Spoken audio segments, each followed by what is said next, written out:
Louie Plant Sr. has traveled from China to Russia to Poland to New Zealand, representing the Salish Kootenai Tribes through his native dance. Well, I never would have thought of this. I never would have thought of doing what I've done and being able to do what I've done.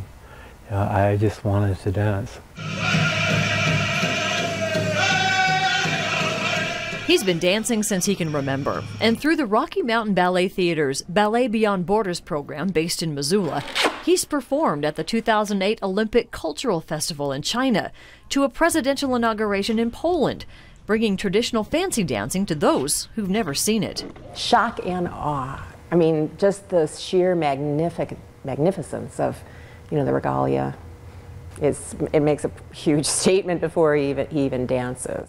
Charlene Campbell CAREY runs the Ballet Beyond Borders and travels with Louie. Often they're the only Americans at competitions or festivals. And what we do with Rocky Mountain Ballet Theater is the role of the arts in global human communication. As a member of the Kootenai tribe, Louie carries bits of his own history on his regalia, from beadwork done by his mom to bits of his own history. He's been taught to represent his people with honor wherever he goes. I've been told this time and time again ever since I was a little kid that I'm more than myself. I represent my tribe. And so I put an extension to that, my family, my community, my tribe, my state, my nation, because I have to hold myself at a certain degree of pride, not ego, but pride of who I am, where I'm from, my roots of being a tribal member of the Flathead Nation. And he uses dance to keep his own Kootenai traditions alive.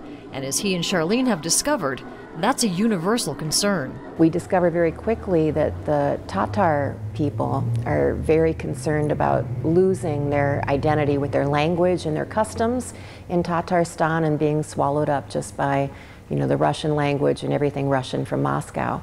And so immediately they identified, of course, with Louie and his performance, because he's also passionate about not just showcasing his life, but also to preserve it.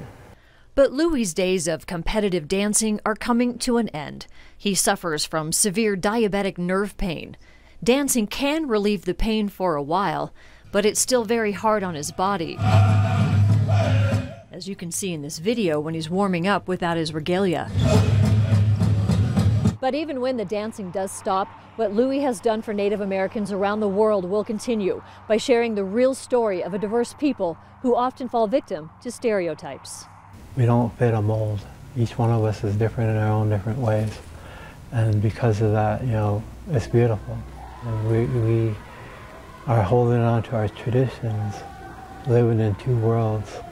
We just want the world to know that we exist. In Missoula, Jill Valley, MTN News.